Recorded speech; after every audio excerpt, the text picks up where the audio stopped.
Hallelujah. ઈશ્વર પિતાનો આપણે પુષ્કળ આભાર માનીએ કે આજે ફરીને એકવાર ઈશ્વર આપણને જીવતા રાખ્યા, આપણને તાજગી આપી, આપણને તંદુરસ્તી આપી અને ઈશ્વરે આપણને આ જગ્યા પર એકત્ર કર્યા માટે આપણે ઈશ્વર પિતાની સ્તુતિ કરીએ. આવો એમના વચન તરફ જઈએ આપણે અને બાઇબલની અંદરથી ઉત્પત્તિનું પુસ્તક તેના 7મો અધ્યાય, જૂના કરારની અંદર ઉત્પત્તિનું પુસ્તક તેના 7મો અધ્યાય અને આપણે વાંચીએ તેની પહેલી કલમથી લઈને તેની 12મી કલમ સુધી. ઉત્પત્તિ 7 1-12.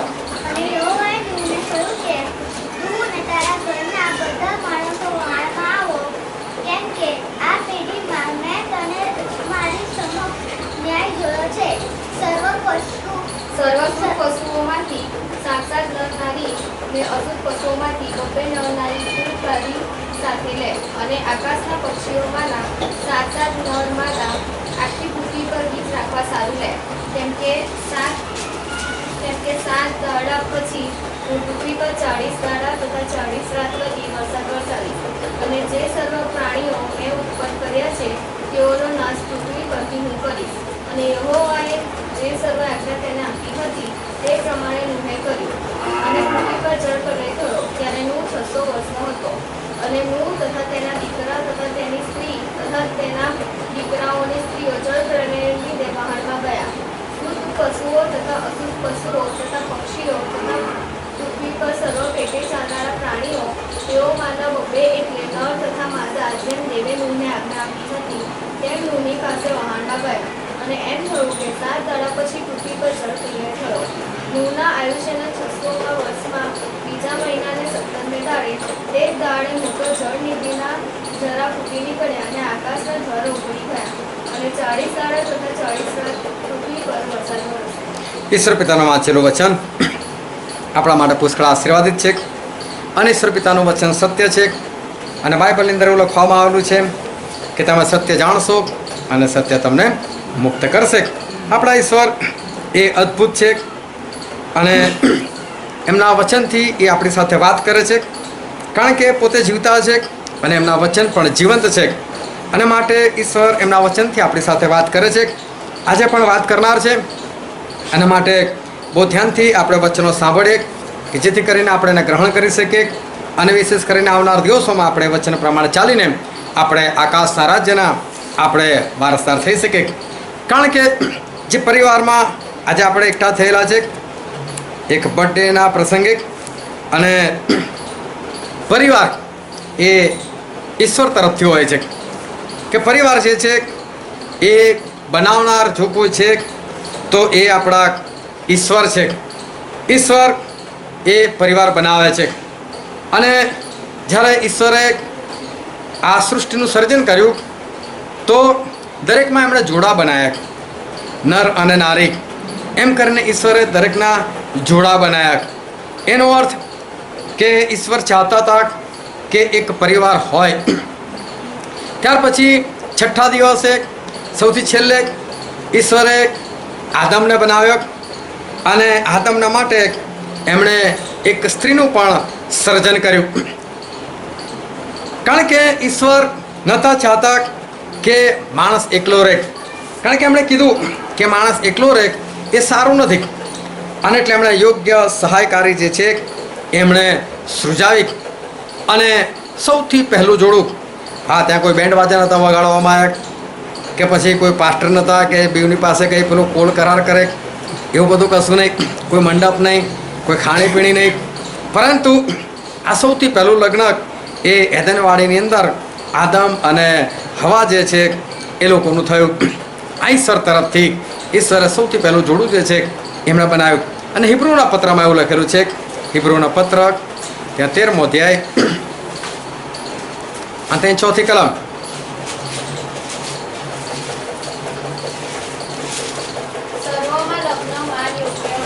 અહીંયા પણ લખેલું કે સર્વમાં લગ્ન માન યોગ્ય ગણાય.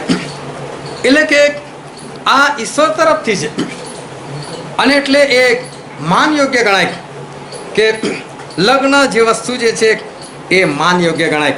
એટલે જ્યારે લગ્ન થાય એટલે એક સ્ત્રી અને એક પુરુષ એ લોકો જ્યારે એકબીજા સાથે એ લોકો બંધનની અંદર એ જોડાય તો એ માન યોગ્ય છે. કોર્ટ મેરેજ નહીં અને લવ મેરેજ બી નહીં. હા, આ એ કંઈ ઈશ્વર તરફથી નથી. પરંતુ જ્યારે ઈશ્વર જોડે છે ત્યારે એ લગ્ન જે છે એને ઈશ્વર માન યોગ્ય કહે છે. બાઇબલની અંદર એને માન યોગ્ય કહેવામાં આવ્યું છે.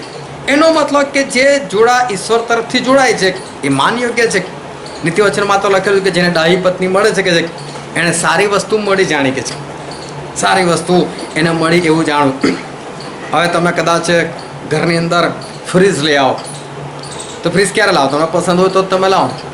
ભાઈ 2 દિવસ એવું પૂછું જતું અહીંથી ફ્રીજ રોજ ઝઘડો થાય. એ સારી વસ્તુ છે, સારી જ ને. એટલે જેને પત્ની મળી છે, ડાહી પત્ની મળી છે, ઈશ્વર કહે છે કે એને એક સારી વસ્તુ મળેલી છે એ જાણવી. એ છે કે સારી જ હોય. તો જે જોડું જોડાય છે એ એક ઈશ્વર તરફથી છે. અને બાઇબલની અંદર લખેલું છે ગીતશાસ્ત્રના પુસ્તકની અંદર, ગીતશાસ્ત્રનું પુસ્તક એને 127મો અધ્યાય, ગીતશાસ્ત્ર 127 અને તેની પહેલી કલમ. બાઇબલ કહે છે કે જો યહોવા ઘર ન બાંધે તો બાંધનારાનો શ્રમ મિથ્યા છે. અહીંયા કોઈ રેતી, કપચી કે સિમેન્ટ એનું કંઈ ઘરની વાત નથી કરતા. જે ઘરની અંદર આપણે ભેગા થયા છે એવા ઘરની પણ વાત નથી કરતા. પરંતુ આ ઘર એટલે ઈશ્વર એક જે રહેનાર ઘર છે, એટલે કે જે પરિવાર છે, એ પરિવારની ઈશ્વર વાત કરે છે કે જો યહોવા ઘર ના બાંધે એટલે કે કુટુંબ ના બાંધે તો બાંધનારાનો શ્રમ એ મિથ્યા છે. ઘણી વખત જુઓ તમે કોઈના ઘરની અંદર લડાઈ ઝઘડા ઘૂસી ગયો અને બારે ઘડે 5-5 માણસો ભેગા થયા કરે ને 20-20 માણસો ભેગા થયા કરે ને કોર્ટ બી ભેગી થયા કરે, કેટલાય સમજાય પણ ના માને તો ના જ માને. આ એ પરિવારની વાત કરે છે કે જો ઈશ્વર ના બાંધે ને, ઈશ્વર કુટુંબને એક ના કરે ને તો આ એક થવું જે છે એ બહુ મુશ્કેલ વસ્તુ છે.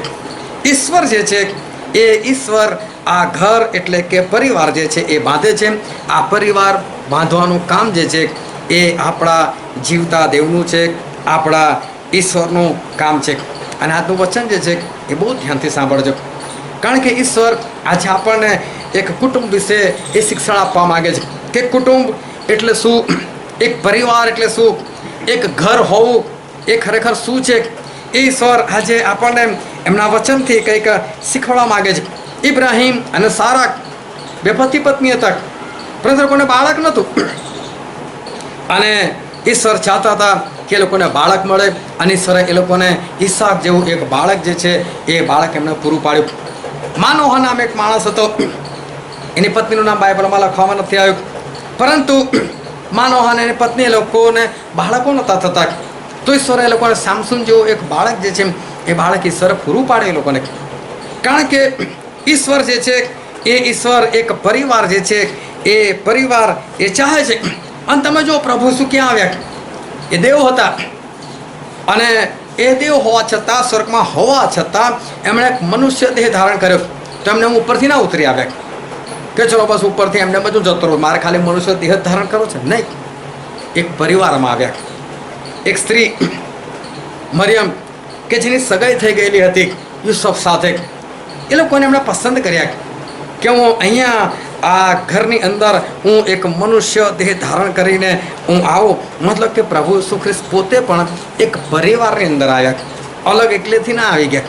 ખાલી મનુષ્ય દેહ ધારણ કરવાની જરૂર નથી, તો આવી શકતા હતા એકલા. એમને કશી વસ્તુ અસંભવ નથી. જો કુંવારી સ્ત્રીને પેટે આવી શકે છે તો એકલા પણ આવી શકતા હતા, કારણ કે સ્વર્ગમાં તો હતા જ. ઉપરથી ખાલી નીચે જવાનું હતું મનુષ્ય દેહ ધારણ કરીને, એ આવી શકતા હતા. પરંતુ છતાં એમણે એક પરિવાર જે છે એ પરિવાર એમણે પસંદ કર્યો.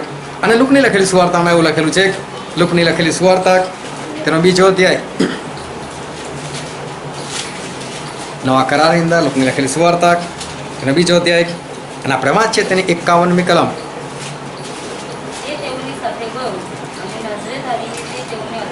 અહીંયા પ્રભુ ઈસુ ખ્રિસ્તની વાત કરે છે કે પ્રભુ ઈસુ ખ્રિસ્ત 12 વર્ષના હતા અને એક ચર્ચની અંદર ગયા અને એ ત્યાં 3 દિવસ સુધી લોકો સાથે સવાલ જવાબ કરતા રહ્યા.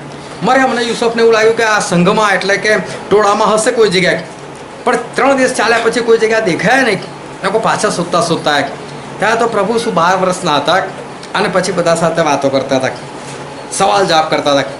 અને ત્યાર પછી પ્રભુ ઈસુ ખ્રિસ્તને બાઇબલમાં જ્યારે સેવા કાર્ય માટે દેખાડે છે ત્યારે પ્રભુ ઈસુ ખ્રિસ્ત 30 વર્ષના હોય છે. એટલે ઘણા બધા લોકો શું કહે છે કે 12 વર્ષથી 30 વર્ષ સુધી પ્રભુ શું ક્યાં હતા, પણ એક કલમમાં લખી દીધું છે. ફરી વાંચો 51મી કલમ. હા હા, પ્રભુ ઈસુ ખ્રિસ્ત મા બાપને આધીન રહ્યા, જે એમના દૈહિક માતા પિતા હતા એમના આધીન રહ્યા.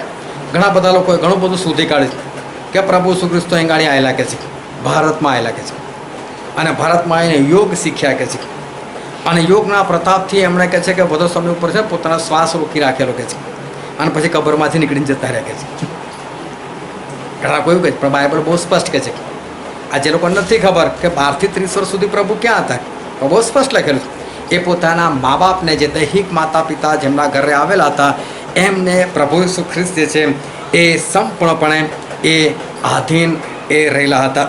પ્રભુ ઈસુ ખ્રિસ્ત પોતાના દૈહિક માતા પિતાને આધીન રહેલા હતા. એક પરિવાર એટલે કે જેની અંદર એક સ્ત્રી એટલે કે પત્ની, એક પુરુષ એટલે કે પતિ, બાળકો, એ બધા મળીને એક કુટુંબ જે છે, એક પરિવાર જે છે એ પરિવાર એ બને છે. અને પરિવારની અંદર જેટલા બી સભ્યો છે, એ 4 છે, 5 છે, 10 છે, કે ગમે એટલા પરિવારની અંદર ગમે એટલા સભ્યો હોઈ શકે, પરંતુ એ દરેક સભ્યો જે છે એ લોકોની કોઈક ને કંઈક જવાબદારી, કંઈક ને કંઈક ફરજ જે છે એ ફરજ એ પરિવારની અંદર રહેલી છે. દરેક સ્ત્રી, પુરુષ, બાળકો કે જે કોઈ હોય એ દરેકની પરિવારની અંદર એ કંઈક ને કંઈક જવાબદારી જે છે એ રહેલી છે. જે પુરુષ છે એટલે કે જે બાળકોનો બાપ કહેવાય છે, કે જે પત્નીનો પતિ કહેવાય છે, એની સૌથી મોટી જવાબદારી એ છે કે આખું જે કુટુંબ છે એ કુટુંબના ભરણ પોષણની જવાબદારી જે છે એ જવાબદારી એક પુરુષ જે છે એ પુરુષના માથાની ઉપર રહેલી છે. અને બાઇબલની અંદર એવું લખવામાં આવેલું છે, 1 તિમોથી તેના 5મો અધ્યાય અને તેની 8મી કલમ.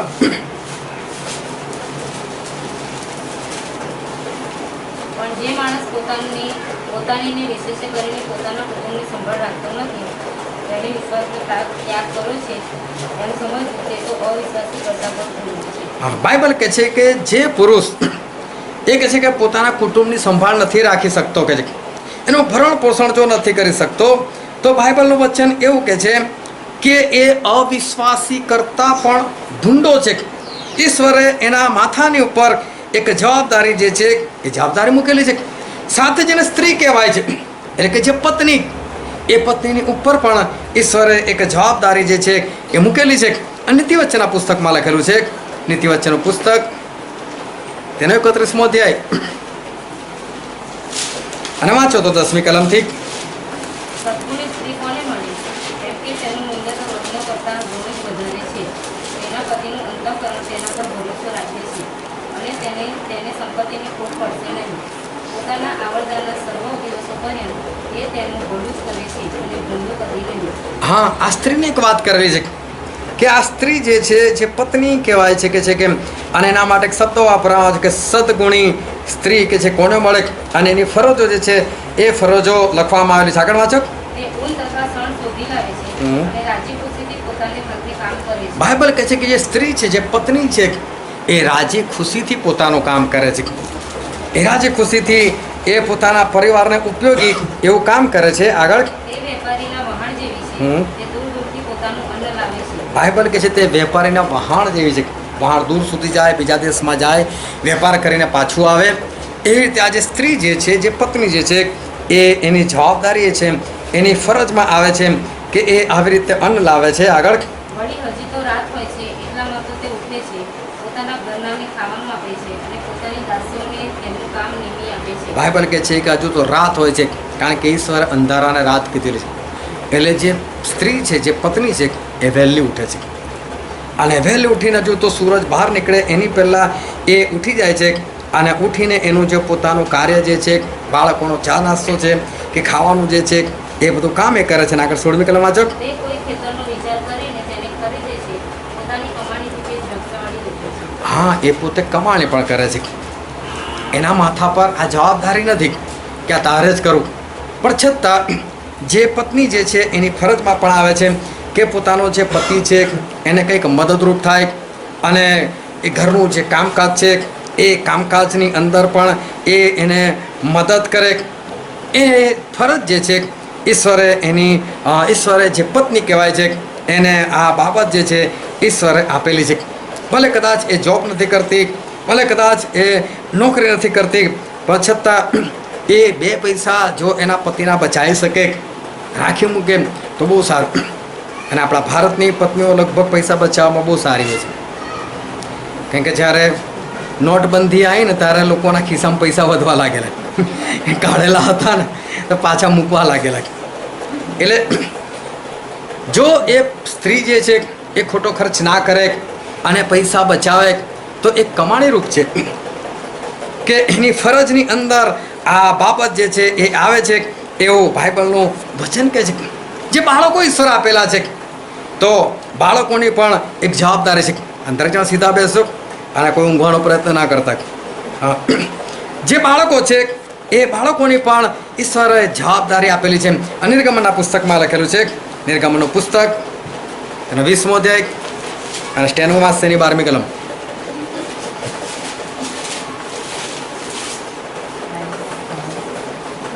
તારા બાપનું તથા તારી માનું તું સન્માન કર. બાઇબલમાં એવું કહે છે કે તું તારી માનું તથા તારા બાપનું તું સન્માન રાખ. તારા દેવ યહોવા જે સ્તન આપે છે તેમાં તારું આયુષ્ય દીર્ઘ. હા, જેથી તારું આયુષ્ય જે છે એ વધે, લાંબુ થાય, દીર્ઘ થાય. જો પિતાની ફરજ છે તો માતાની પણ ફરજ છે. હવે બાળકો આવે તો બાળકોની પણ ફરજ છે. કેમ કે પરિવાર કોના તરફથી છે? ઈશ્વર તરફથી છે. તો ઈશ્વરે પરિવારમાં દરેક જણને કંઈક ને કંઈક વેચી આપેલું. પુરુષે શું કરવાનું, સ્ત્રીએ શું કરવાનું, બાળકોએ શું કરવાનું, એ ઈશ્વરે એ વેચી આપેલું છે. બાળકો એના માતા પિતાનું સન્માન રાખે, એનું સન્માન કરે. એનો અર્થ એવો છે કે માતા અને પિતા જે કહે ને એ બાબતમાં માને, એને આધીન રહે. પ્રભુ શું જેવા પ્રભુ શું એ પોતાના દૈહિક માતા પિતાને આધીન રહ્યા 30 વર્ષ સુધી, એવું લખેલું છે બાઇબલની અંદર. તો પછી આપણે કેટલું બધું આધીન રહેવું જોઈએ એ ઈશ્વર આજે એમના વચનથી એ આપણને શીખવાડે છે. અને બાળકો જે છે બહુ અદ્ભુત બાબત છે. કારણ કે ગીતશાસ્ત્રના પુસ્તકમાં લખેલું છે. ગીતશાસ્ત્રનું પુસ્તક 127મો અધ્યાય. ગીતશાસ્ત્રનું પુસ્તક 127મો અધ્યાય અને વાંચવાની 4થી કલમ. યુવાવસ્થામાંના પુત્રો બળવાનના હાથમાંના બાણ જેવા છે. હા, 3જી કલમ હતી. છોકરા તો યહોવાનું આપેલું ધન છે. હા. તેના ફરજત તેના તરફનું પ્રતિદાન છે. બાઇબલ શું કહે છે કે બાળકો ઈશ્વરનું આપેલું ધન છે. આ બહુ ધ્યાનથી સમજો. બાળક એ ઈશ્વરનું આપેલું ધન છે. ધન ઈશ્વર કોને આપે અને શું કામ આપે અને ક્યારે આપે? આજે કેટલાય મેં જોયા છે એવા પતિ અને પત્ની, નાના લગ્ન હમણાં તો 5 વર્ષ સુધી હમણાં બાળકો ના જોયું. અને બાળકો તમારી ઓકાત છે બાળકોની? ઈશ્વર આપે એવું લખેલું છે. ઈશ્વર આપે છે. ઈશ્વરનું ધન છે. અને જેટલા આ ધનનો નકાર કરે ને આવા દંપતીઓને તમે જોઈ લેજો કે જેટલા લોકોએ વર્ષ સુધી, 2 વર્ષ સુધી, 3 વર્ષ સુધી બાળકો નથી આવવા દીધા અને ત્યાર પછી જે બાળક આવ્યું છે જોઈ લેજો. હું દાવા સાથે કહું કે જેનું તરત બાળક આવ્યું છે ને એના કરતાં ઘણું નીચે ઉતરતી કક્ષાનું હશે. કારણ કે એ લોકોએ ઈશ્વરના આશીર્વાદનો અનાદર કર્યો છે. અને મેં તો એવા જોયા છે કે ના અમારે હમણાં બાળક નથી જોઈતું, અને પછી જ્યારે જોઈતું ને ત્યારે થતું નથી ને પછી પ્રાર્થના માટે આવે છે. તો ત્યારે બહુ હોશિયારી મારતા હતા ને. ઈશ્વરનું આપેલું ધન છે. અને જે આ ધનનો નકાર કરે ને એને પછી એવું જ મળે ને, એને યોગ્ય ના મળે. આ વસ્તુનું ખાસ ધ્યાન રાખજો.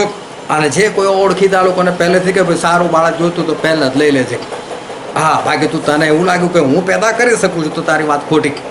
ઈશ્વર આપે છે બાળક અને ઈશ્વરનું ધન છે. અને આગળ વાંચો 4થી કલમ શું કહે છે? યુવાવસ્થામાંના પુત્રો બળવાનના હાથમાંના બાણ યુવાવસ્થામાંના પુત્રો એ બળવાનના હાથમાંના બાણ જેવા છે. જેવા છે. પછી તેઓ વડે જેનો ફરકો ભરેલો છે તે હા. ધન્ય છે. તેના જેવો એ તીર વડે જેનો ફાથો ભરેલો છે, એટલે કે જેના ઘરમાં વધુ બાળકો છે, બહુ ધ્યાનથી સમજો. એ બાળકો એ તો બળવાનના હાથમાંના ભાલા જેવા છે, તીર જેવા છે. જ્યાં સુધી યુદ્ધો લડવા માટે ગયો હોય ને અને એને પાસે પાછળ એક તીર મૂકવાનું એક સાધન આવે, બોક્સ જેવું, એની અંદર જ્યાં સુધી તીર હોય ને ત્યાં સુધી એને કોઈ મારી નાખી ના શકે, ત્યાં સુધી એ મેદાન છોડીને ભાગી ના શકે. એ લડવા માટે તૈયાર હોય, મારી પાસે તીર છે, હું લડી શકું.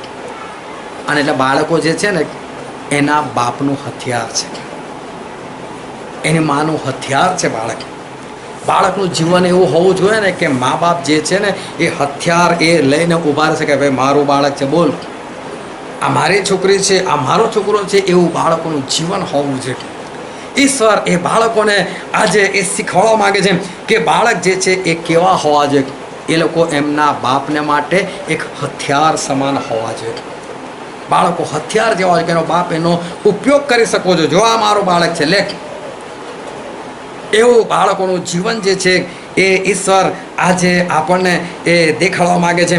ઈશ્વર આવું એક પરિવાર ચાહે છે જેમાં પતિની પણ ફરજ છે, પત્નીની પણ ફરજ છે અને બાળકોની પણ ફરજ છે. અને જે પરિવારની અંદર આ કલમો જોઈ ગયા એ પ્રમાણે જીવન હોય ને એ તો જ કે પ્રભુ તમે નહીં આવો તો ચાલશે, સ્વર્ગ અમને અહીંયા જ છે, અમારી પાસે સ્વર્ગ છે. કેટલી શાંતિ હોય, કેટલો આનંદ હોય એના જીવનની અંદર, એને કેટલું બધું એને ગમતું હોય. એ પરિવાર જે છે જ્યારે ઈશ્વર તરફથી હોય ને આવી રીતે બધા ઈશ્વરના વચન પ્રમાણે જીવતા હોય ત્યાં તો સ્વર્ગ જેવું લાગે. જ્યારે બાપ જોબ પર છૂટે ને એટલે એવું થાય કે કેટલું વહેલું એક્સિલેટર આપું, સાયકલે જતો કેટલા જલ્દી પેન્ડલ મારો કે ઘરે પહોંચું. એને ઘરે પહોંચવાનો એક આનંદ હોય કે હું ફટાફટ જે છે એ ફટાફટ એ ઘરે પહોંચી જાઉં. પણ પછી આવું ના હોય તો ક્યાં છૂટ્યો યાર, હા તો કોઈ ટાઈમે મળ્યો નહીં. પેન્ડલ મારતા મારતા બી એને એવું થાય કે મારું કે ના મારું, એક્સિલેટર આપતા બી એને વિચાર કરે કે ઘરે પહોંચું કે ના પહોંચું. પોલીસવાળાના હાથમાં એક આવો માણસ ચડતો ગયો રાત્રે 2 વાગે. તો કે 2 વાગે કઈ જાય છે કે સભામાં જવું છું. કઈ સભામાં? કે તો કે દારૂથી થતા નુકસાન એની પર ભાષણ સાંભળવા માટે જવું છું. તો કઈ ગાય? તો કે મારી બૈરી આપે છે. આપણો ઘરમાં જાય ને પેલી ચાલુ જ પડી જાય, એને શું ઘરમાં જવાનું મન થાય. એક જણ તો 5 વર્ષે જેલમાંથી છૂટ્યો અને કલાકમાં તો ફરી પાછો જેલમાં જતો રહ્યો. મને અંદર પૂરું દો કે છે. પેલા કે ભાઈ તારી સજા પૂરી થઈ ગઈ, તને અંદર ના પૂરે કે કેમ આવું જ કે છે પરિવાર જોડે રહીને. તો કે 2 કલાકે ઘરે પહોંચ્યો અહીંથી કે છે. તો મારી બૈરી કે અડધો જ કલાકનો રસ્તો છે કે 1.5 કલાક કે હતા કે એના કરતાં જેલમાં જ ના રહું કે. હવે આવું ઘરમાં ચાલતું હોય તો પછી કોને પછી ઘરમાં જવાનું મન થાય. ઈશ્વર એ પરિવાર જે છે એ પરિવાર ઈશ્વર બાંધે છે અને પરિવારની અંદર દરેકની એક ફરજ હોય છે. અને ફરજ એક પુરુષ, એક સ્ત્રી અને બાળકો બહુ ધ્યાનથી સમજી લેજો ક્યારે નિભાવી શકે. જો એ લોકોને પરસ્પર એકબીજા પ્રત્યે પ્રેમ હોય ને તો જ. જો પુરુષે પોતાની પત્નીને પોતાના બાળકો પ્રત્યે પ્રેમ છે તો એ પોતાની ફરજ નિભાવશે. જો પત્ની એને પોતાના પતિ અને બાળકો પ્રત્યે પ્રેમ છે એ 100% ફરજ નિભાવશે. જો બાળકોને પોતાના ભાઈ બહેનો પ્રત્યે અને પોતાના માતા પિતા પ્રત્યે પ્રેમ છે તો જ એ લોકો આ ફરજ જે છે એ નિભાવશે. નહીં તો બધા મન ફાવે એમ જીવન જે છે એ જીવન એ જીવ્યા કરે છે. પરંતુ આજે 2020ની સાલ પૂરી થવાય અને જ્યારે આપણે ચારે તરફ જોઈએ ત્યારે આપણને આ બાઇબલમાં લખેલું છે ને એવા પરિવારો આપણને દેખાતા નથી કે જ્યાં બાઇબલમાં લખેલું છે એ પ્રમાણેનો પરિવાર હોય. લોકો આજે બેદરકાર છે. લોકો આજે ઈશ્વરના વચન પ્રમાણે પરિવારની અંદર કઈ રીતે રહેવું એને પ્રત્યે એ લોકો બધા બેદરકાર છે. અને પછી બધા વાત પણ બાઇબલની કરે. ઘણી વખત લોકોને કહું પતિના પ્રશ્નો આવે, પત્નીના પ્રશ્નો આવે, બાળકોના પ્રશ્નો આવે. એ લોકોને કહું કે તમે આમ કરો, તમે તેમ કરો. અને ઘણી વખત તો લોકો મને સામેથી કલમ દેખાડે. હું તમને પણ દેખાડી દઉં. લુકની લખેલી સુવાર્તામાં લખેલું છે. લુકની લખેલી સુવાર્તા તેનો 17મો અધ્યાય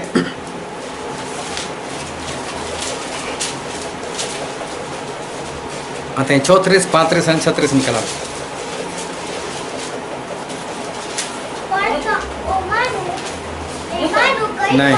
હું તમને કહું છું કે એ રાત્રે એક ખાટલામાં 2 જણ હશે. બાઇબલ કે છે ખાટલામાં 2 જણ હશે, તેમાંનો એક લઈ લેવાશે. એક લેવાશે, અને બીજો પડતો એક પડતો મૂકાશે. બે સ્ત્રી સાથે દળતી હશે. હા. તેમાંની એક લઈ લેવાશે અને બીજી પડતી મુકાશે. ખેતરમાં 2 જણ હશે. તેમાંનો એક લેવાશે અને બીજો પડતો મુકાશે. બાઇબલ કે છે જ્યારે પ્રભુ ઈસુ ખ્રિસ્તનું આવું થશે ત્યારે કે ખાટલામાં 2 જણ હશે. બની શકે 2 બહેનો હોય, બની શકે 2 ભાઈઓ હોય, બની શકે મા બેટી હોય, બની શકે બાપ બેટા હોય, બની શકે પતિ પત્ની હોય. પણ કે છે એક લેવાશે ને એક પડતો મુકાશે. ઘંટી 2 સ્ત્રી સાથે દળતી હશે, બની શકે બહેનો હોય, દેરાણી જેઠાણી હોય, મા બેટી હોય, પણ કે એક લેવાશે ને એક પડતું મુકાશે. ખેતરમાં 2 જણા સાથે કામ કરતા હશે, બની શકે બાપ બેટો હોય, કદાચ 2 ભાઈઓ હોય, પણ કે છે એક લેવાશે ને એક પડતું મુકાશે. સામે ત્યાં કલમ દેખો, બાઇબલમાં તો લખ્યું છે એક લેવાશે ને એક પડતું મુકાશે. એનો મતલબ તારે બરીને લઈને જ નહીં જવું સ્વર્ગમાં, તારા ભાઈ બહેનો લઈને જ નથી જવું. માણસ જે છે એ માણસ એ બેહતરકાર છે. એક વાર તો ભૂલથી સ્વર્ગની અંદર પતિ પહોંચી ગયો. આ કોઈ સાચી વાત નથી, ખાલી વાત છે. તો ત્યાં ગાડી બહાર છે ને એક ચોપડા લઈને બેઠેલો હતો. તો એને પૂછ્યું ભાઈ સ્વર્ગમાં જવું છે કે નર્કમાં જવું છે, બોલો. તો કે મારી પર આધાર હતો. હા તું કે એની પર ત્યાં મોકલું તો કે મારે સ્વર્ગમાં જવું છે. તો સ્વર્ગમાં જવું હોય ને તો કે લવનો સ્પેલિંગ બોલ કે છે. પેલો કે LOVE આવી જા સ્વર્ગમાં. એટલામાં પેલો લખતો એના કંઈક ફોન આવ્યો તો કે મારે બીજે જવું પડશે, એક કામ કરતું હોય ગાડી બેસ કે મારી જગ્યા પર. જે બી આવે પૂછજે સ્વર્ગમાં જવું છે કે નર્કમાં જવું છે. અને કે સ્વર્ગમાં જવું તો એને પૂછવાનું કે ભાઈ લવની સ્પેલિંગ બોલ, સ્પેલિંગ સાચી હોય તો એને અંદર લઈ લેવાનું. શું સૌથી પહેલી જ એની બૈરી આવી. તું કેમ નહીં આવી કે તો કે તમારો એક્સિડન્ટ થયો કે છે. મેં સાંભળ્યું તો મારું મને એટેક આવી ગયો કે છે. હું બી આવી ગઈ કે છે. તો કે સારું બોલ તારે સ્વર્ગમાં જવું છે કે નર્કમાં જવું? તો કે તમે કઈ છો? તો હું તો સ્વર્ગમાં છું. તો કે પછી મારે બી સ્વર્ગમાં જવું હોય ને કે છે. તો કે એ રીતે ના લેવાય. મને કહીને ગયા છે કે એક શબ્દ હું આપું ને એનો સ્પેલિંગ તારે બોલવાનો અને સ્પેલિંગ સાચો હોય તો તને સ્વર્ગમાં. તો કે બોલો. તો કે ચેકોસ્લોવેકિયા એની સ્પેલિંગ બોલી દીધી.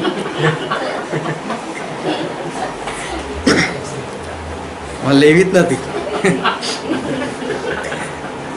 હા કે છે અહીંયા ગાડી પાછળ અહીં સુધી આવી ગઈ. આજે જે ખરેખર જોવા મળવું જોઈએ એ માણસની અંદર એ પરવા દેખાતી નથી. બેદરકારી એ માણસના જીવનની અંદર હોય છે. પોતાની પત્ની પ્રત્યે, પોતાના બાળકો પ્રત્યે કે બાળકો મા બાપ પ્રત્યે જે ઈશ્વરે આપણને વચનથી શીખવાડે એ ફરજ, એ જવાબદારીઓ એ આજે લોકોના જીવનની અંદર દેખાતી નથી. એનું કારણ છે કે ત્યાં પ્રેમ નથી. જો પ્રેમ હોય તો માણસો જે છે એ આ કર્યા કરે. એક વાર તો એક પતિ અને પત્ની કોઈક જગ્યાએ કશો પ્રોગ્રામ હતો, પ્રોગ્રામ જોવા માટે ગયેલા. અને પ્રોગ્રામ જોવા ગયા ને તો પેલા પ્રોગ્રામ કરનારે કંઈક એવું શીખવાડી દીધું. એ કહે છે કે આપણા ભારત દેશની અંદર તમે જુઓ કે છે, આ કોઈ ખ્રિસ્તી પ્રોગ્રામ નહોતો, તો કે ભારત દેશની અંદર જુઓ કે છે પત્નીઓ પતિઓ એ લોકો વાયદા કેવા કરે કે છે, હું 7 જન્મ સુધી તને વળગી રહીશ કે છે. 7 જન્મ સુધી મારો પતિ તું જ. અને તમે ફોરેનમાં જઈને જુઓ, અમેરિકામાં કે છે 4 લગ્ન કરી નાખે વારા ફરતી કે છે, ડાયવોર્સ આપી દે. આનું કારણ શું કે તો કે આપણે ત્યાં છે ને પ્રેમ એટલો ઓછો છે, એટલો ઓછો કે 7 જન્મે માંડ પૂરો થાય કે છે. અને ત્યાં પેલા લોકોનો પ્રેમ એટલો બધો છે કે બીજા પ્રત્યે કે થોડા સમયમાં તો પતિ જાય એટલે પછી બીજું લગ્ન કરી નાખે. અરે કોઈ ઘરે આવ્યા, બીજા દેશનો પતિ બહુ પ્રેમ કરવા લાગ્યો.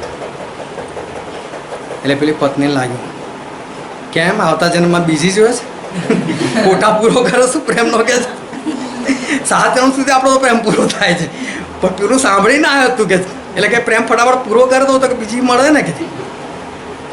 હવે પ્રેમ કરતો હોય તોય કોઈને શક જતો હોય, કોઈ કોઈની કાળજી રાખતી હોય તોય શક જતો હોય. આવું જીવન હોય તો ત્યાં સ્વર્ગ જેવું એ ક્યાંથી દેખાય? આપણો પરિવાર બાંધનાર જે છે એ બાંધનાર ઈશ્વર છે. અને પ્રેરિતોના કૃત્યની અંદર લખવામાં આવેલું છે, પ્રેરિતોના કૃત્યો એનો 16મો અધ્યાય વાંચે એની પહેલી જ કલમ. પછી તે દર્બે તથા લુદ્ધા આવ્યો. ત્યાં તિમોથી નામે બાઇબલનું વચન કહે છે કે પાઉલ પ્રેરિતને એક શિષ્ય મળ્યો જેનું નામ હતું તિમોથી. એક વિશ્વાસી યહૂદનો દીકરો હતો, પણ તેનો બાપ ગ્રીક હતો. બાઇબલનું વચન કહે છે એક પતિ, એક પત્ની અને એક બાળક. વિશ્વાસી યહૂદનો દીકરો તિમોથી એ તો શિષ્ય હતો. જો આ સ્ત્રી એક વિશ્વાસી સ્ત્રી, તો સ્વાભાવિક છે કે એનો પતિ વિશ્વાસી હોય તો જ આ શક્ય છે. પોતાના છોકરાને કેવો પ્રભુમાં ઉછેરે, અને એ પણ શિષ્ય હતો. આ ત્રણ જણા સાથે કોઈ કચકચ હોય? કેટલું સરસ પરિવાર છે ગાડી. તિમોથી, એની મા અને એના બાપ, એકદમ અજાયબ જેવું સરસ સુંદર બાઇબલના વચન પ્રમાણેનો એક પરિવાર કે જે લોકો ત્રણે ત્રણ એકબીજાની ફરજમાં જે આવે છે એ પ્રમાણે એ લોકો એ જીવન જે છે એ જીવન એ જીવે છે. કેટલું સરસ પરિવાર. અત્યારે તો વિશ્વાસી કે પછી આત્મિક એ લોકો કહેવાતા હોય, પતિ પત્ની હોય, તોય તમે જોજો કોણ કેટલું વિશ્વાસમાં છે ને જોવું હોય તો એનો ખાલી મોબાઈલને તમારા સ્ક્રીન પર એક કામ મારી દેવાનું. એવા પેટર્ન લોક મારેલા હોય કે અંદર જાણો બધો ખજાનો ના ભરેલો હોય. બી કોણ હોય ઘરમાં? ચલો, પતિ બી વિશ્વાસી, પત્ની બી વિશ્વાસી છે, તો મોબાઈલમાં લોકની શી જરૂર? પણ લોક હોય એટલે શું સમજવાનું? અને બી પેટર્ન લોક ખબર ને કઈથી કઈ લાઈનો જતી હોય, એ બી પાછું આસાન ના હોય. શું સમજવાનું આપણે કે ખરેખર આ વિશ્વાસી છે, એકબીજાને ઉપર ખરેખર એક વિશ્વાસ કરે. બાપે તો પૂછ્યું તારી મમ્મી કઈ છે કે તો કે ફલાણાના ઘરે બેઠી જ કે છે. બસ છોકરો ત્યાં ગયો, મમ્મી જલ્દી ચલો જલ્દી ચલો કે છે. બેસે નહીં, આવું મારે કે છે હમણાં કે છે. હજુ હમણાં આવી છું ગાડી બેસું વાત કરું છું એટલા માટે કહે છે કે બોલાવા આવી ગઈ. અરે પપ્પાએ તમારો ફોન લીધો છે. આટલું બોલતાની સાથમાં પેલાની પહેલા ઘરમાં પહોંચી ગઈ. કઈ લોક ખોલી નાખ્યું તો આવી બનશે કે. એટલે વિશ્વાસી કહેવાતા હોય, પરંતુ એવા બધા પેટર્ન લોકને આ બધું હોય આપણને વિચાર આવે કે ખરેખર જે છે એ શું છે. એક પતિ તો બહુ એના પત્ની પર દયા કરીને કે પ્રેમથી એને કહે છે કે તું ચિંતા ના કર, હું તારા માટે એક નોકરાણી રાખીશ. પેલું પૂછતો હતો નોકરાણી નહીં જોઈએ મને કે છે. અરે કે તારે કેટલું બધું કામ કરવું પડે છે. નોકરાણી ના, નોકરાણી મેં જોઈતી જ નથી કે કેમ કે છે. તો હું પહેલાં નોકરાણી જતી ને કે છે. તારો ભરોસો શું કે છે? એટલે મારે જોઈતી જ નથી. એક પતિ અને પત્નીની જે ફરજો, જે જવાબદારીઓ ઈશ્વર જે આપણને દેખાડે છે, પ્રભુ ઈસુ ખ્રિસ્ત એ શરૂઆતથી જ હતા.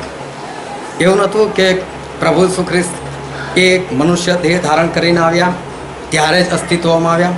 ના, આકાશને બનાવનાર, પૃથ્વીને બનાવનાર અને સર્વસ્વને બનાવનાર આપણા પ્રભુ ઈસુ છે. બહુ ધ્યાનથી સમજો. અને યોહાનની લખેલી સુવાર્તામાં લખેલું છે, યોહાનની લખેલી સુવાર્તા તેનો પહેલો અધ્યાય અને તેની પહેલી, બીજી અને ત્રીજી કલમ. આદિ એક શબ્દ હતો, અને શબ્દ દેવની સંગાત. આ શબ્દ જે શબ્દ છે એ પ્રભુ ઈસુ ખ્રિસ્ત માટે વાપરવામાં આવે. આદિ એ શબ્દ હતો એટલે કે શબ્દ એટલે પ્રભુ ઈસુ ખ્રિસ્ત. હા, અને શબ્દ દેવ હતો. એ શબ્દ એ દેવ એટલે પ્રભુ ઈસુ ખ્રિસ્ત હતા. તે જ આદિએ દેવની સંગાતે હતો. હા, આ જ પ્રભુ ઈસુ ખ્રિસ્ત એ દેવની સંગાતે હતા, એ જ પોતે દેવ હતા. એનાથી સગું ઉત્પન્ન થયું. એનાથી જ સગળું ઉત્પન્ન થયું. શું કહે? પ્રભુ ઈસુ ખ્રિસ્તથી જ સગળું ઉત્પન્ન થયું. એટલે જે કંઈ થયું એટલે જે કંઈ થયું છે તે તેના વિશે ઉત્પન્ન તે તેના વિના ઉત્પન્ન થયું નથી. તે તેના વિના ઉત્પન્ન, જે કંઈ ઉત્પન્ન થયું છે ને એ બધું પ્રભુ ઈસુ ખ્રિસ્તે જ ઉત્પન્ન કરેલું છે. એ આકાશ હોય તોય, પૃથ્વી હોય તોય, સર્વ જળચર વસ્તુઓ હોય તોય, પશુ પક્ષીઓ હોય તોય, આદમ હોય તોય, હું હોઉં તોય, અને ઇવન મરિયમ હોય તો પણ આ બધાના ઉત્પન્ન કરતા પ્રભુ ઈસુ ખ્રિસ્ત છે. માણસ કદી દેવને ઉત્પન્ન ના કરી શકે. દેવ માણસને ઉત્પન્ન કરે, પણ એક માણસથી કદી પણ દેવ જે છે એ દેવ ઉત્પન્ન ના થાય. અને માટે પ્રભુ ઈસુ ખ્રિસ્તને કદી કોઈ ઉત્પન્ન નથી કર્યા, પરંતુ પ્રભુ ઈસુ ખ્રિસ્તે બધું જ ઉત્પન્ન કરેલું છે. બધું જ ઉત્પન્ન, એ બધાના બાપ છે. એ બધાના બાપ છે. અને એટલે યુહાને લખેલું સુવાર્તામાં લખેલું છે તેનો 2 અધ્યાય અને વાંચો ત્યાં 3 અને 4 કલમ. દ્રાક્ષારસ ફૂટ્યો ત્યારે ઈસુની માં તેને કહે છે હમ. કે તેઓની પાસે દ્રાક્ષારસ નથી. હમ. ઈસુ તેને કહે છે કે ભાઈ મરેને કરે શું? જો મરિયમ આવે છે અને બાઇબલમાં બહુ સ્પષ્ટ લખ્યું પ્રભુ ઈસુ ખ્રિસ્તીમાં મરિયમ એ પ્રભુ ઈસુ ખ્રિસ્તને એવું કહે છે કે ભાઈ દ્રાક્ષારસ ખલાસ થઈ ગયો છે તો કે હવે શું કરવાનું છે. તો પ્રભુ ઈસુ ખ્રિસ્ત શું જવાબ આપ્યો ફરી વાંચો ને. ઈસુ હા. તેને કહે છે હમ. કે ભાઈ મરેને કરે શું? પ્રભુ ઈસુ ખ્રિસ્ત એવું કહે છે ઓ ભાઈ મારે ને તારે શું છે. હવે બહુ ધ્યાનથી સમજો શું પ્રભુ ઈસુ ખ્રિસ્ત અહીં કોઈ અપમાન કરી રહ્યા છે? શું પ્રભુ ઈસુ ખ્રિસ્ત અહીં કંઈ અયોગ્ય વર્તન કરે છે? એ જ પ્રભુ ઈસુ ખ્રિસ્તને વધસ્તંભની ઉપર મારી નાખવામાં આવે. 2 હાથમાં ખિલ્લા 2 પગમાં ખિલ્લા હતા, માથા પર કાંટાનો મુંગટ હતો, કોરડાનો માર હતો. અને યોહાનની લખેલી સુવાર્તામાં લખેલું છે તેનો 19મો અધ્યાય. યોહાનની લખેલી સુવાર્તા તેનો 19મો અધ્યાય 26મી કલમ. જેનો કાન પિતરે કાપી નાખ્યો હતો, જેનો સભ્યો પ્રમુખ યાજકના નહીં. આધારે ત્યાર પછી તે શિષ્યને કહે છે કે જો તારી માં તે જ ઘડીને તે નહીં તેથી જ્યારે ઈસુએ પોતાની માને તથા જેના પર પોતે પ્રેમ રાખતો હતો તે શિષ્યને પાસે ઊભા રહેલા જોયા ત્યારે તે પોતાની માને કહે છે કે ભાઈ જો તારો દીકરો. હા પ્રભુ ઈસુ ખ્રિસ્ત અહીં ફરી એકવાર મરિયમને એવું કહે છે બાય. 2 વખત આ જગ્યા પર લખવામાં આવ્યું છે કે પ્રભુ ઈસુ ખ્રિસ્ત એ મરિયમને એક શબ્દ વાપરે છે ઓહો બાય. કારણ કે એમને ખબર હતી કે એમણે મને ઉત્પન્ન નથી કર્યા, એમને ઉત્પન્ન કરનાર પણ હું છું. પરંતુ લુક 2 ને કાન આપણે વાંચી ગયા શું લખેલું છે પોતાના દૈહિક માતા પિતાને પ્રભુ ઈસુ ખ્રિસ્ત આધીન રહ્યા 30 વર્ષ સુધી. એક નમૂનો આપણને પૂરો પાડ્યો. ખરેખર એ સર્વથી ઉપર છે તો પણ પ્રભુ ઈસુ ખ્રિસ્ત 30 વર્ષ સુધી એ પોતાના જે દૈહિક માતા પિતા છે એ લોકોને આધીન રહ્યા.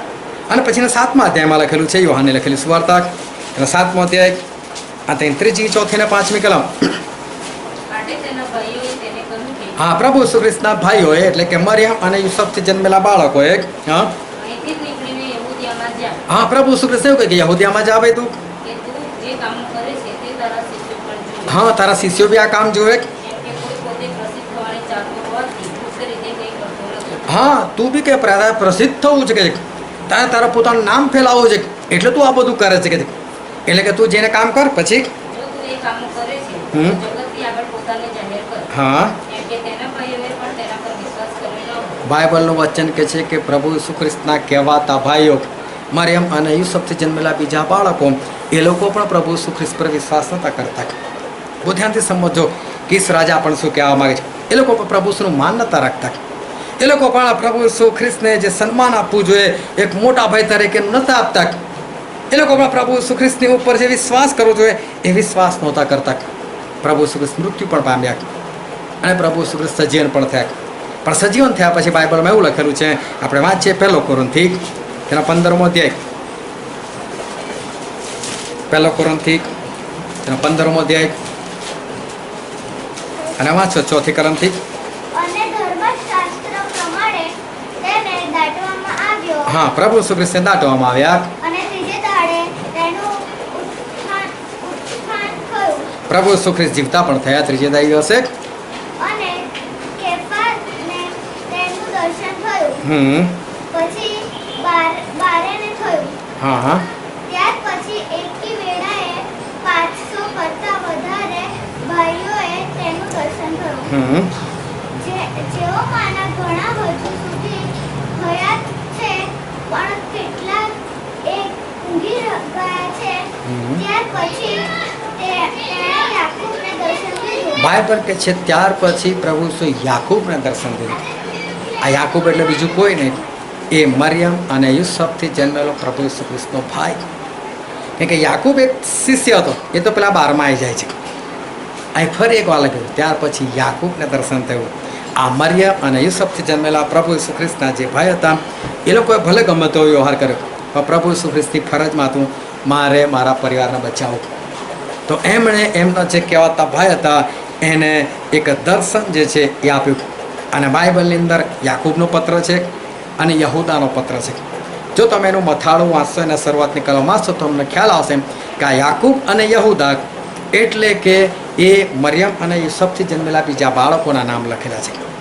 પ્રભુ ઈસુ ખ્રિસ્તના કહેવાતા ભાઈઓ તક એ લોકોએ પાછળથી પ્રભુ ઈસુ ખ્રિસ્તે દર્શન આપ્યું એ લોકોને, અને દર્શન આપ્યું એટલે એ લોકોએ પણ પ્રભુ ઈસુ ખ્રિસ્તની ઉપર વિશ્વાસ કર્યો. અને હજુ આપણે વધારે આગળ વધીએ, પ્રેરિતોના કૃત્યોમાં લખેલું છે, પ્રેરિતોના કૃત્યો તેનો પહેલો જ અધ્યાય આ 13મી અને 14મી કલમ.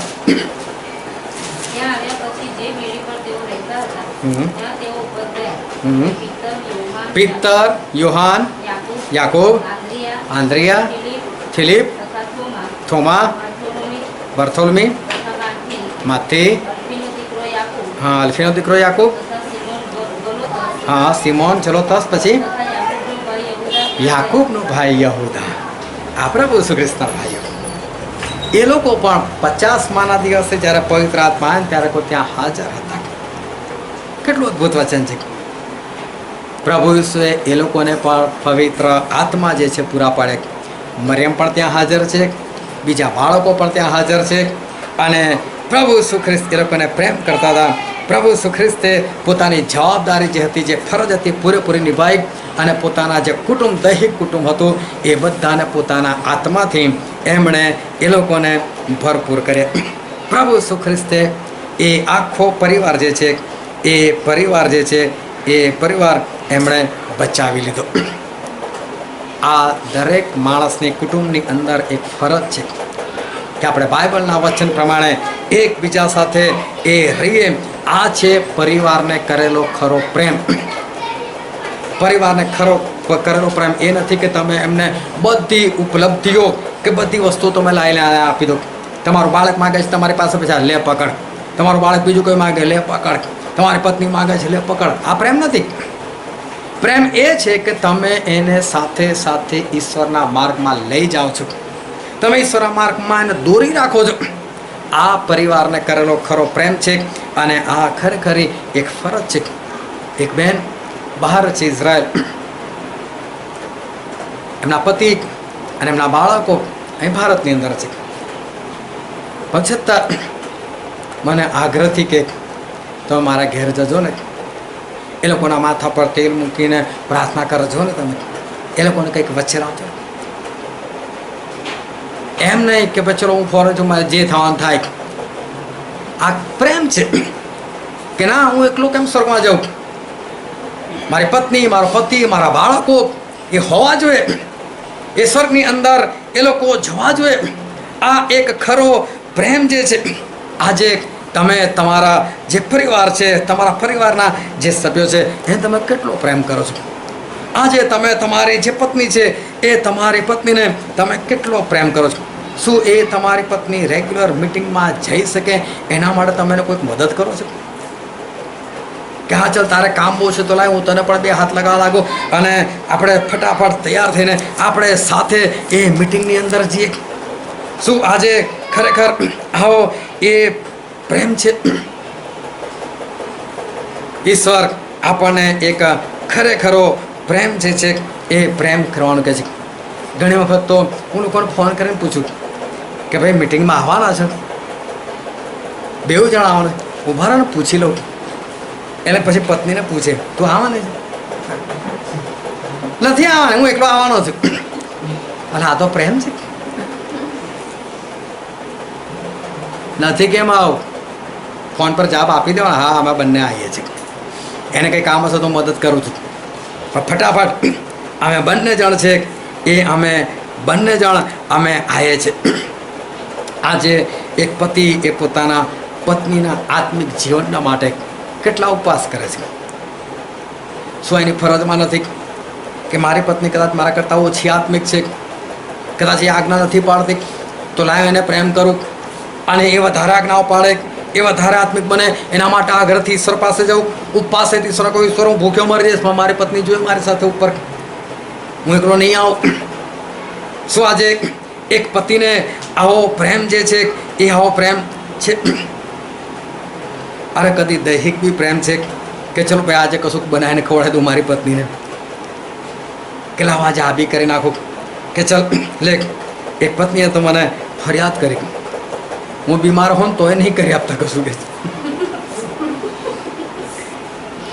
તો બી મારી પાસે આશા રાખે કે તું કર ને.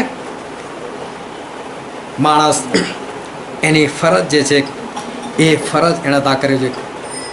જો તું લગ્ન કરવાનું હોય ને કદાચ ના પાડે તો એટલે પાસ્ટર પૂછે ગરીબીમાં અમે હા કરીશ કરીશ કરીશ દરેકમાં સેવા કે હા કરીશ કરીશ હમણાં તો પતાવો ભાઈ પછીની વાત પછી. પણ ત્યાં જ ખાલી પ્રેમ દેખાય. એ ખાલી એ દિવસ માટે એ કંઈ નથી હોતું. પત્ની કે પતિ એ કોઈ આપણા ઉપયોગનું એ સાધન નથી. ઈશ્વર એને પ્રેમ કરવાનું કહે છે. પ્રેમ હશે તો તમે તમારી ફરજ જે છે એ ફરજ તમે નિભાવી શકશો. શું આજે મા બાપ તરીકે તમે તમારા બાળકોને પ્રેમ કરો છો? શું તમે બાળકોનું ધ્યાન રાખો છો? ક્યારે કઈ જગ્યાએ શું કરે છે? શું તમે એ બાળકોનું ધ્યાન રાખો છો કે એ બાઇબલ વાંચે છે કે નથી વાંચતા? એ કેટલો સમય વાંચે છે? કે પછી એવું કે છોડો ને મારો શું, મેં તો બહુ શીખવાડ્યું, નહીં માનતો, મરવા દો. આ કોઈ પ્રેમ જે છે એ પ્રેમ નથી. ઈશ્વર દરેકને બચાવવા ચાહે. ઈશ્વર આખા કુટુંબ જે છે એ આખા કુટુંબને બચાવવા ચાહે છે. જ્યારે ઇઝરાયલ પુત્રોએ યરીખો પર હુમલો કર્યો ત્યારે ત્યાં રાહાબ નામની એક વેશ્યા સ્ત્રી હતી. બહુ ધ્યાનથી સમજો. વેશ્યા એટલે તમે સમજી શકો. પરંતુ એણે ઇઝરાયલ પુત્રોને મદદ કરેલી અને એટલે ઈશ્વરે કીધેલું કે એને બચાવજો, તમે એને મારશો નહીં કે છે. એના આખા પરિવારને બચાવી લેવામાં આવ્યો. અને જ્યારે પ્રભુ સૃષ્ટિમાં ઉસાળી લખેલી છે ને ત્યારે બાઇબલની અંદર આપણે વાંચીએ માથી લખેલી સુવાર્તા તેનો પહેલો અધ્યાય અને તેની 5મી કલમ વાંચો તો અને સલમોન સલમોનથી રાહાબને પેટે બોઆઝ થયો. બોઆઝ થયો. સલમોન એક ઈશ્વરનો વિશ્વાસુ માણસ, એણે પેલી રાહાબ સાથે લગ્ન કર્યું જે વેશ્યા કહેવાતી હતી. એની સાથે એ પ્રેમથી રહ્યો. આ સલમોને કંઈ પોતાની મરજીથી નહીં લગ્ન કર્યું. ઈશ્વર એને કીધું હશે કે બેટા તું આની જોડે કર લગ્ન. અને આપણા લોકોને મદદ કરેલી છે. જો ઈશ્વર કેવા લોકોને પ્રેમ કરે છે. ઈશ્વર દરેક લોકોને એ ઈશ્વર જે છે ઈશ્વર પ્રેમ કરે છે. અને હોશિયા પ્રબોધકના પુસ્તકમાં લખેલું છે. હોશિયા પ્રબોધકનું પુસ્તક તેનો પહેલો જ અધ્યાય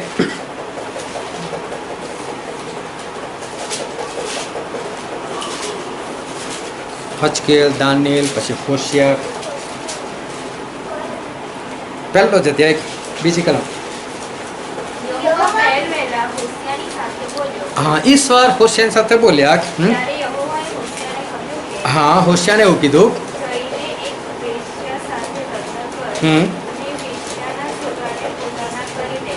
બાઇબલનું વચન કહે છે કે વેશ્યા સાથે લગ્ન કર અને વેશ્યાના છોકરાને પોતાના છોકરા કરી લે. એ જમાનામાં એબોર્શન જેવું નહોતું. એટલે વેશ્યાઓના બાળકો થાય ને, જે સુલેમાન રાજા હતા એની પાસે 2 સ્ત્રીઓ જાય છે અને કહે છે કે આ મારું બાળક છે ને કે બીજું કહે છે મારું બાળક છે. એ બંને વેશ્યા હતી. એ લોકોના બાપનું કોઈ ઠેકાણું ના હોય જ નહીં. મતલબ એનો બાપ એ લોકોની સાથે. આવી સ્ત્રી સાથે ઈશ્વર કે લગ્ન કર ને એના બાળકોને તારા બાળકો કરી લે, પરિવાર બનાય. જો ઈશ્વર કેવા લોકોને કેટલો પ્રેમ કરે છે. અને ઈશ્વરે આ હોશિયાને કીધું અને આ તો સ્ત્રી જેવી હતી, એ હોશિયા સાથે વધારે રહી નહીં, એ તો ફરી પાછી ભાગી ગઈ.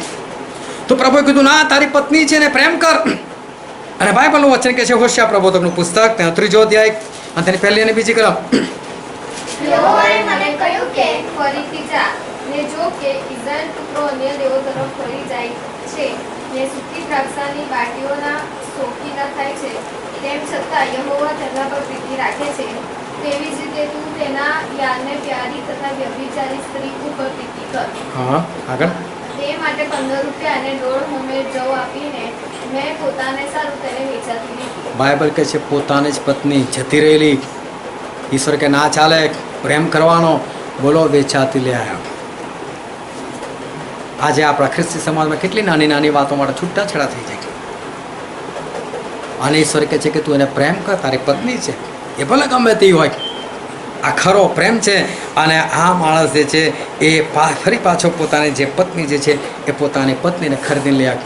વિચાર કરો, જો આવી સ્ત્રીને પ્રેમ કરાતો હોય તો તમારી જે પત્ની છે એ પત્નીને તમારે કેટલો પ્રેમ કરવો જોઈએ. એના પ્રત્યે તમારી ફરજ જે છે એ ફરજ તમારે કેટલું નિભાવ્યું છે. જો ઈશ્વર એવું કહેતા હોય કે વેશ્યાના બાળકો એને તું તારા બાળકો કરી લે, તો જે તમારા પોતાના બાળકો છે એનું તમારે કેટલું બધું ધ્યાન રાખવું જોઈએ. એની પ્રત્યે તમારી જે ફરજ છે એના પ્રત્યે તમારી જે જવાબદારીઓ છે જે ઈશ્વરના વચન પ્રમાણે તમારે કેટલી બધી નિભાવવાની હોય. ઈશ્વર આજે આપણને એક પરિવાર જે છે એ પરિવાર વિશે ઈશ્વર આજે આપણને એ શીખવાડે છે. કારણ કે ઈશ્વર કોઈ પણ પત્નીને બચાવવા નથી માગતા. બહુ ધ્યાનથી સમજી લેજો. ઈશ્વર કોઈ પણ પતિને બચાવવા નથી માગતા અને ઈશ્વર કોઈના બાળકોને બચાવવા નથી માગતા. ઈશ્વર પતિ, પત્ની અને બાળક આખા પરિવારને બચાવવા માગે છે. એ કોઈ એકને નહીં, એમાંથી કોઈ બેને નહીં. પ્રભુ કહે છે એક લેવાશે ને એક પડતો મુકાશે, એમની યોજના નથી. એ તો કંઈ જીવન એવું છે કે કોઈ પડતું ના મુકાય. એ તો આપણે ધમકી આપેલી છે કે ભાઈ એક લેવાશે ને એક પડતું મુકાશે, એટલે બીજાના આધારે બેસી ના રહેતા, તમે પણ તમારું જીવન સુધારજો. એ કહેવા માંગે છે ઈશ્વર. એ ત્યાં ઈશ્વર એવું નથી કહેવા માંગતા કે એક પડતી મુકાશે એટલે તું છોડ તારી પત્નીને કે તારા પતિને જેવું જીવન જીવો જીવા દે. ઈશ્વર જે છે એ ઈશ્વર એ આખા બાળકને એના મા બાપ સહિત, એના પતિને પત્ની સહિત ને પત્નીને પતિ સહિત બચાવવા માંગે છે. ઈશ્વર આખા પરિવારને બચાવવા માંગે છે. જ્યારે દુનિયા પર પાપ વધી ગયું અને ઈશ્વરને લાગ્યું કે મારે નાશ કરવો જોઈએ, તો ઈશ્વરે નુહને જોયા. આ નુહને બોલાય, નુહ અહીંયા કહે છે હું આખી દુનિયાનો નાશ કરી નાખીશ, પણ તું એક કામ કર, તું વહાણ બનાય કે છે. અને એ સમયનું 500 વર્ષ નાખ્યું. અને એ સમયે જો બાળકો જન્મ્યા છે, જન્મેલા બાળકો, દૂધ પીતા 3 બાળકો છે. અને એવા સમયે ઈશ્વરે નુહને કીધું કે નુહ તારા માટે વહાણ બનાય. અને ઈશ્વરે નુહને શું કીધું? આપણે વાંચીએ બાઇબલની અંદર ઉત્પત્તિનું પુસ્તક, તેનો 6ઠો અધ્યાય અને તેની 18મી કલમ.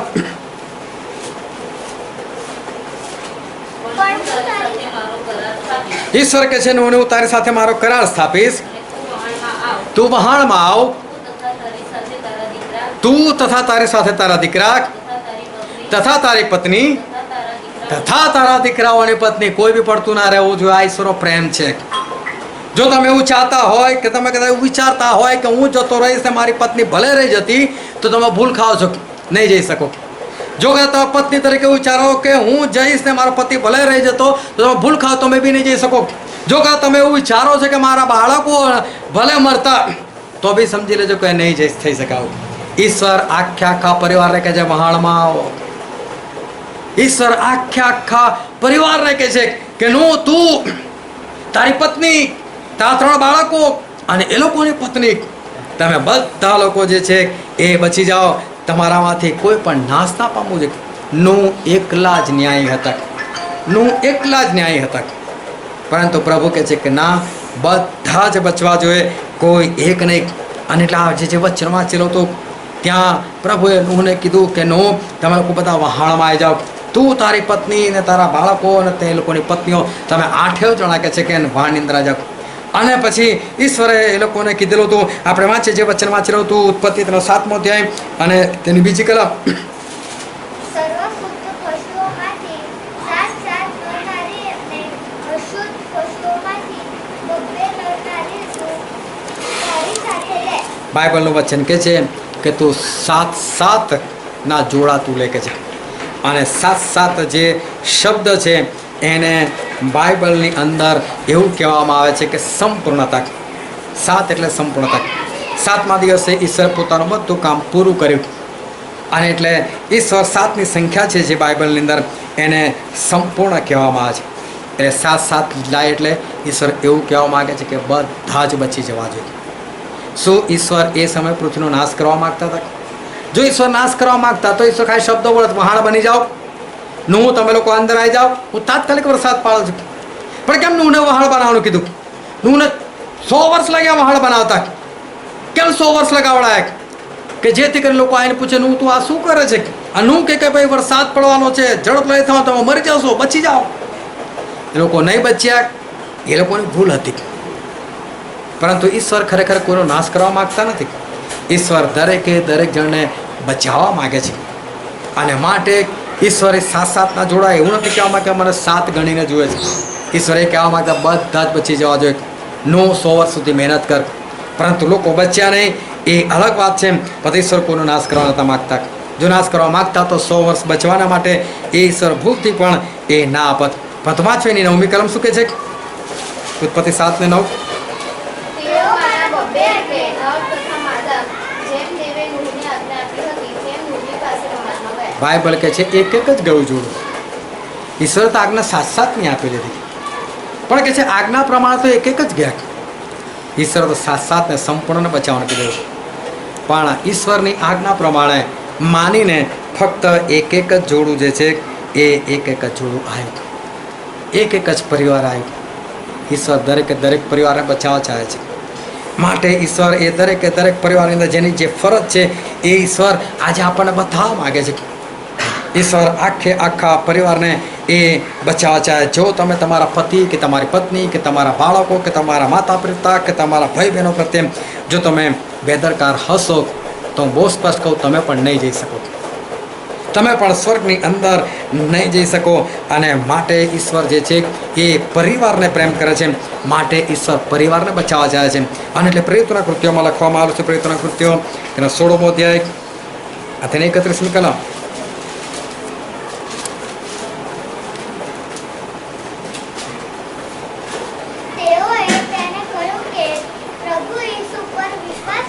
ઈશ્વરનું વચન શું કહે છે? પ્રભુ ઈસુ પર વિશ્વાસ કર, તું તથા તારા ઘરના સર્વ માણસો. કેમ ઈશ્વર એક જ જણની વાત ના કરે તું એકલો બચી જાય? ના, પ્રભુ શું દરેકને બચાવવા ચાહે છે. ઈશ્વર આખે આખા પરિવારને બચાવવા ચાહે છે. અને ફરીના 10મા અધ્યાયની અંદર લખ્યું છે પ્રેરિતોના કૃત્યો 11મો અધ્યાય અને 13 અને 14મી કલમ.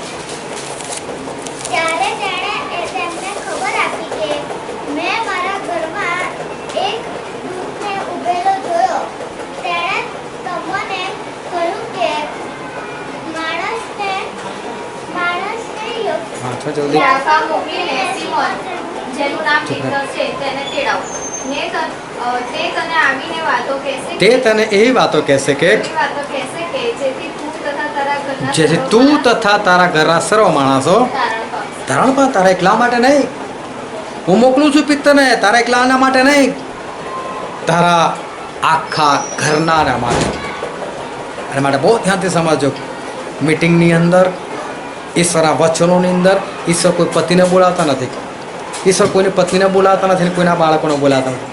ઈશ્વર આખા પરિવારને ચાહે છે, ઈશ્વર આખા પરિવારને બચાવવા ચાહે છે. એમણે વહાણની અંદર આખા પરિવારને આવવાનું આમંત્રણ આપ્યું. ઈશ્વર આપણા આખા પરિવારને બચાવવા ચાહે છે. ઈશ્વર પરિવાર બાંધે છે. આ જોડું ઈશ્વરથી છે. તમારી પત્ની તમારો પતિ ઈશ્વરથી છે, તમારા બાળકો ઈશ્વરથી છે. ઈશ્વર કોનો નાશ ચાહે? મને કહો, કેમ તમને આ જવાબદારી સોંપી? ઈશ્વર તમારામાં કંઈક જોયું કે મને આ જવાબદારી સોંપવા દે, અને માટે તમને સોંપી છે. અને માટે પોતાના પરિવારને પૂરો પ્રેમ કરો, સાચો પ્રેમ કરો, ખરો પ્રેમ કરો, તમારી ફરજ નિભાવો, જવાબદારી ઉઠાવો અને આખું પરિવાર બચો. બાકી એકલ દુકલ બચવાની વાત કરશો નહીં, એવું થવાનું નથી. અને માટે આખો પરિવાર જે છે એ તમે બચી જાઓ. એકબીજાને પ્રેમ કરો અને જે ફરજમાં આવે છે એ પ્રમાણે જીવન જીવો. આવા આપણે આપણી આંખોને બંધ કરીએ અને આપણા મસ્તકો એ જીવતા દેવની હજુરોમાં નમાય કે જે અદભુત દયાળ કૃપાળુ પરમેશ્વર છે, જે આપણને પુષ્કળ પ્રેમ કરે છે. વાલાઓ, ઈશ્વરે નૂહને કીધું કે તું તારા બાળકો, તારી પત્ની અને તારા બાળકોની પત્ની બધા જાઓ. ઈશ્વર આખા પરિવારને બચાવવા ચાહે છે. એ કોઈનો નાશ ચાહતા નથી. જો તમે એવું ધારતા હોય, એવું વિચારતા હોય કે હું બચી જાઉં, એ નહીં બની શકે. અને માટે પોતાના પરિવારનું ધ્યાન રાખતા શીખો. એ લોકોની પ્રત્યે તમારી જે ફરજ છે એ પતિ તરીકેની હોય, પત્ની તરીકેની હોય, બાળકો તરીકેની હોય, ભાઈ બહેન પ્રત્યેની હોય, યોગ્ય રીતે ફરજ નિભાવો અને આકાશના રાજ્યના વારસદાર બનો. ઈશ્વર તમને બધાને બચાવવા ચાહે છે. તમે બધા બચો. બાકી એક તો કુલ બચવાની વાત કરશો તમે બચી નહીં શકો. આ વચન સમજવાનો માટે, ગ્રહણ કરવા માટે, એ પ્રમાણે ચાલવા માટે પ્રભુ ઈસુ ખ્રિસ્તની કૃપા આપણા દરેક પર થાય.